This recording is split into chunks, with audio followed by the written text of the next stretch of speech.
Alors, le premier top que j'ai noté, du coup, pour moi, c'est la Jordanie, qui a fait un match absolument excellent. J'étais malade, ça m'a sorti de ma maladie, à l'espace d'un instant, surtout la première mi-temps.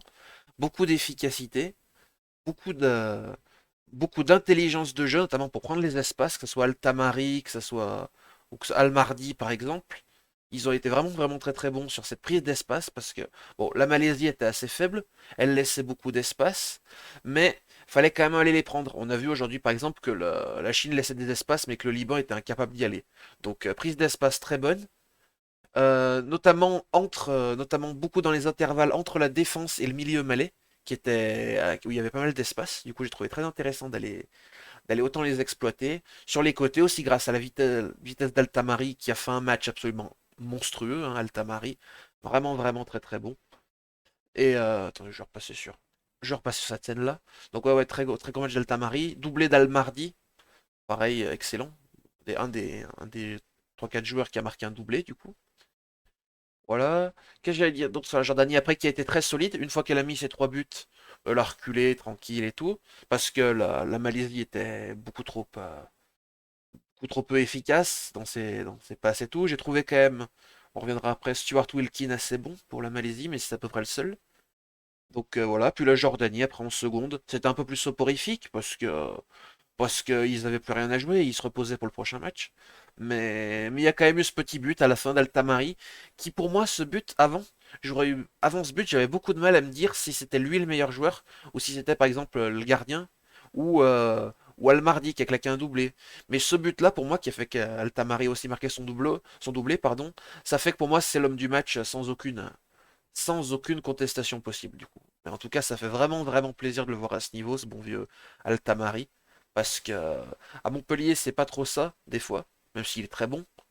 Mais par contre, en sélection, il a cette régularité, cette aura vraiment vraiment particulière et ça fait vraiment plaisir parce que la Jordanie, c'est une nation qui bosse bien, qui comme on l'a vu, c'est plus la Jordanie d'il y a 5-6 ans qui était qu'en défense et tout, en contre-attaque. Là maintenant, c'est une Jordanie capable de produire du jeu, capable de faire plaisir et c'est sympa. En plus, il y avait pas mal de fans dans les tribunes, donc peut-être mon plus gros top de la première journée, la Jordanie. Pas tant pour, pas tant pour ce qui est produit, parce qu'il y a des équipes qui ont produit plus, je pense à l'Iran. Mais par contre, par rapport à là où étaient les attentes moyennes et là où on jouait l'équipe. Donc vraiment, vraiment, j'ai bien aimé cette Jordanie. Ensuite, du coup, en deuxième top, j'ai noté la Thaïlande. On s'y attardera pas trop dessus parce que j'aimerais bien en parler un peu plus en détail avec Thaï League FR. Mais super match de la Thaïlande. Encore une fois, c'était face au Kyrgyzstan, peut-être la nation la plus faible individuellement. Ça se joue avec Hong Kong mais qui est quand même une équipe bien en place, assez bon jeu collectif, plutôt jeune malgré tout. Mais le Kyrgyzstan, au final, il n'a pas montré grand-chose. Le début de match était assez équilibré quand même si la Thaïlande semblait déjà plus tranchante sur ses actions. Et puis ouais, il y a eu le premier but de Supachai, le second, deuxième période, à chaque fois sur des seconds ballons, d'où l'importance de travailler les seconds ballons, parce que pour la Thaïlande, c'est ça qui a fait la différence.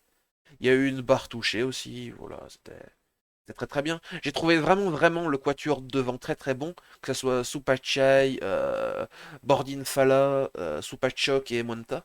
Les quatre ont été vraiment vraiment très très bons, très très pertinents. Et voilà, en plus avec comment il s'appelle? Attendez, attendez, avec Patiwat, voilà, pardon, désolé, le gardien thaïlandais qui était à son meilleur niveau, surtout au pied. Voilà, ça fait une équipe très très efficace en contre-attaque. Ça aurait pu faire plus de buts quand même pour la Thaïlande. Mais de l'autre côté, le Kyrgyzstan, par contre, j'avais du mal à les voir marquer. Que ce soit Kai Merk, que ce soit Joel Kojo, c'était très très faible quand même. Mais bon. Donc, bon match de la Thaïlande, malgré le contexte absolument catastrophique. Voilà, Madame Pang, elle va payer au point, comme chaque fois. Donc, là, avec 3 points déjà glanés, ça va faire des bonnes primes. Ça va faire du bien aux joueurs, on va dire. Et puis voilà, et puis un petit mot quand même sur les fans thaïlandais, parce que même si c'était pas les plus nombreux, en termes de bruit par personne, je pense que c'était eux les plus hauts. Alors on n'entendait que eux dans le match, c'était assez impressionnant. Je sais pas si c'est parce que les micros étaient plus proches des tribunes, mais en tout cas, c'était quand même sacrément impressionnant.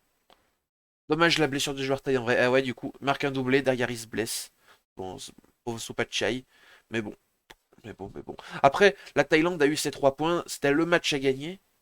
Ensuite, les autres seront plus compliqués, mais il y a moyen d'aller chercher un point face à Oman. Et un point face à Oman, bah, c'est bon, ça qualifie, hein. Surtout que, vu les matchs nuls qu'il y a dans le groupe A priori, il y a vraiment moyen que le deuxième ait que 2 points. Que le troisième ait que 2 points, pardon. Donc, ça éliminerait quasiment d'office des meilleurs troisièmes. Du coup, ça laissera encore plus un boulevard aux autres.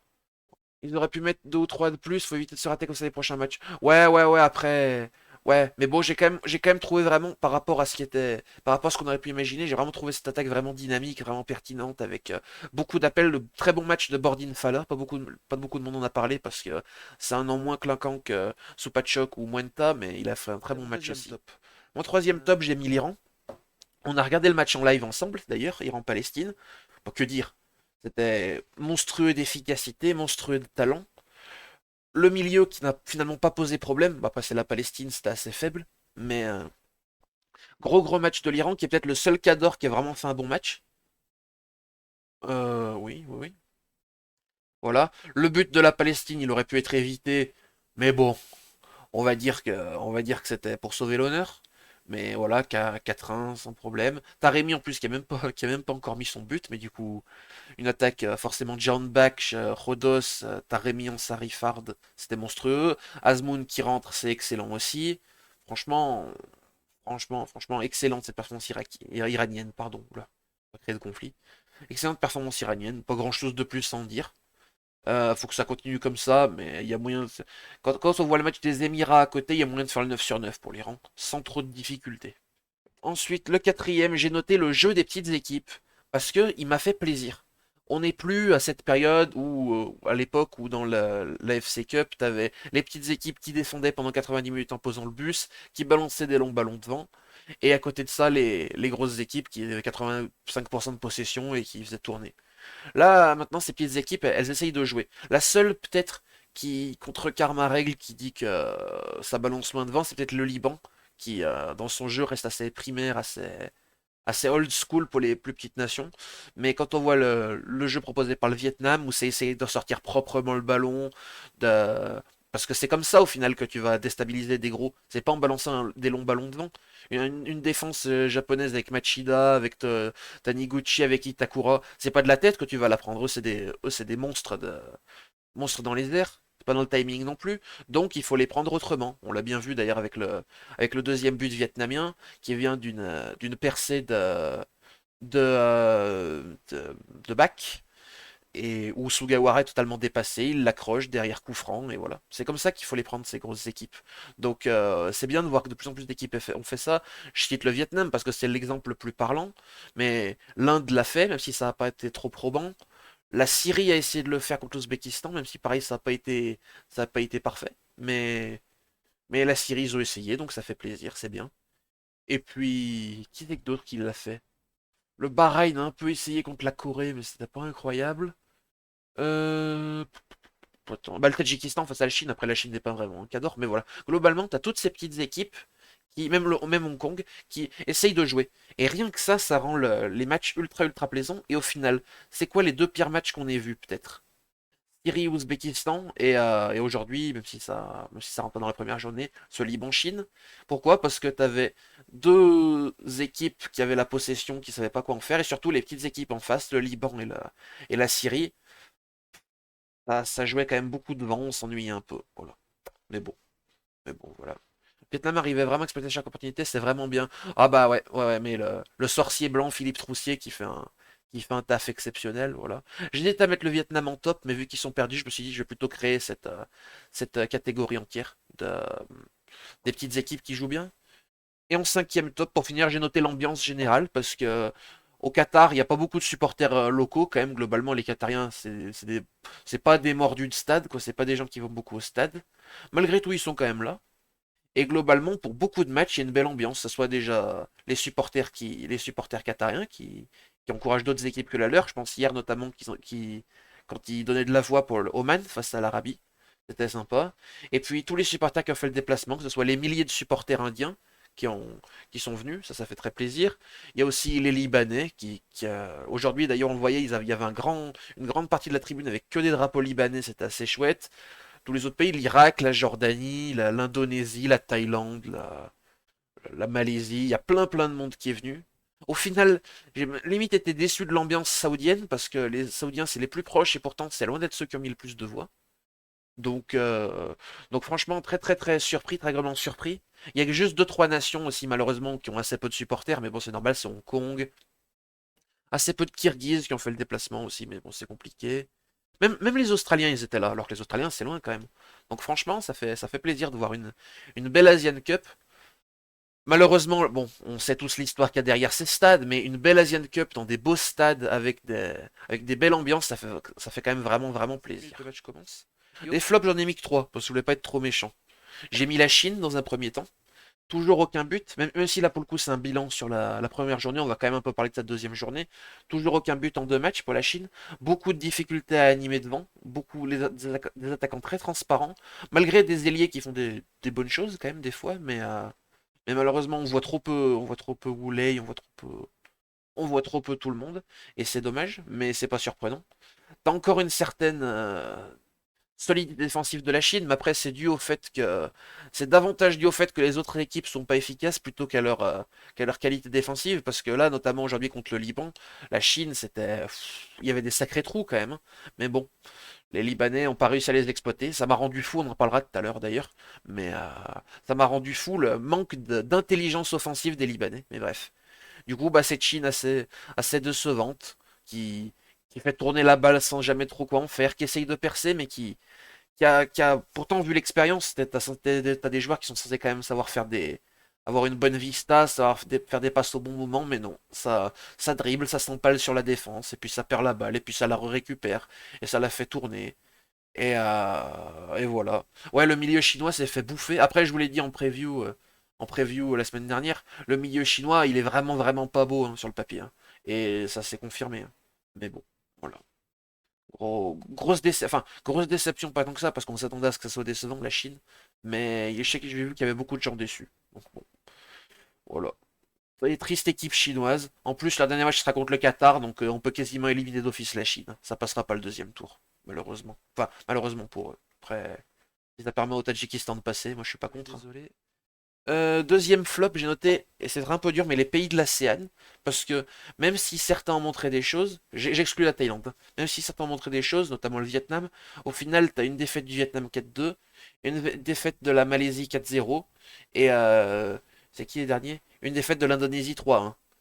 Et autant le Vietnam a montré des choses, autant les deux autres, la Malaisie c'était absolument honteux, que ce soit au niveau placement défensif, animation offensive. Comme je disais tout à l'heure, à part Stuart Wilkin, t'as personne qui a essayé de faire des différences. Peut-être un peu Arif, mais c'est tout, globalement. Donc très déçu de la Malaisie, qui a ni su défendre ni su attaquer au final, face au bloc jordanien. Et puis l'Indonésie, pareil, il y a eu des bonnes choses face à l'Irak, mais clairement pas suffisantes. Le milieu de terrain, Jenner, Hubner, c'était compliqué, hein. C'était très jeune, beaucoup de mal à trouver les partenaires. Des pertes de ballon totalement stupides. J'ai vraiment eu du mal. Mais après, bon, le problème c'est que les deux ont été naturalisés récemment. Ils sont jeunes, donc, euh, donc c'est compliqué de s'entendre. Et le problème c'est que sur les côtés, t'avais Marcelino et Sayuri. Sayuri, très bon joueur qui fait une belle saison de Ligue 1 indonésienne, mais il ne redescendait pas assez. Normalement, enfin, en théorie, leur place était bonne. Le problème, c'est que les milieux n'arrivaient pas à les trouver, donc il aurait fallu redescendre. Marcelino a essayé, Sayuri un peu moins. Et du coup, il y a eu beaucoup de mal à animer l'offensive indonésienne et c'est dommage. C'est très dommage. Et puis voilà, heureusement, du coup, pour en venir à l'ASEAN, la Thaïlande qui sauve l'honneur, quand même. Ça fait plaisir pour les Thaïlandais, du coup. On en a déjà un peu parlé tout à l'heure, mais voilà, on a vu des belles choses. On espère que ça va continuer et ça peut continuer. Et en dernier flop, avant que ça commence, vite fait, j'ai noté le niveau de jeu des Cadors. Parce que, à part l'Iran, que ce soit la Corée, qui a pas montré grand chose face à Bahreïn, même s'il y a eu 3 buts au final, le Japon, pareil, même s'il y a eu 4 buts, les Émirats, très déçus face à Hong Kong. Au final, il y a eu 3 buts marqués, mais franchement, putain de mouche. Franchement, c'était vraiment pas fou. T'avais du mal à voir ce qu'ils voulaient faire. En autre Cador qui a pas été terrible, l'Ouzbékistan, forcément, qui fait son 0-0 contre la CIA. Le Qatar, qui même s'il gagne 3-0, a fait un match très très très médiocre face au Liban. Donc, euh, donc voilà, ces Cadors, ils sont pas bien rentrés dans leur compétition. Après, je pense que beaucoup sous-estimaient du coup le niveau des petites équipes que je disais tout à l'heure, qui essayaient de produire un peu plus de jeux que qu'à l'accoutumée. Donc ça a dû surprendre. Je pense que là, pour cette deuxième journée, ça va être un peu plus tranquille pour certains pays, notamment comme le Japon ou la Corée, ou l'Australie aussi, j'ai pas cité, mais l'Australie aussi a ses descentes contre l'Inde. Donc, euh, donc c'est plutôt un coup de gueule sur cette première journée. Mais bon, faut quand même le dire parce que franchement, on s'est bien emmerdé devant le match de l'Australie, devant ce genre de match et tout, parce que ils avaient la possession, ça tire, mais est-ce que ça se crée beaucoup de réelles grosses occasions? Pas tant que ça, malheureusement. Et par contre, en contre, on a vu des difficultés. Taniguchi Sugawara très en difficulté avec le Japon sur les contres vietnamiens. Euh, les latéraux coréens, pareil, très en difficulté sur les attaques du Bahreïn. Donc, voilà, voilà, voilà.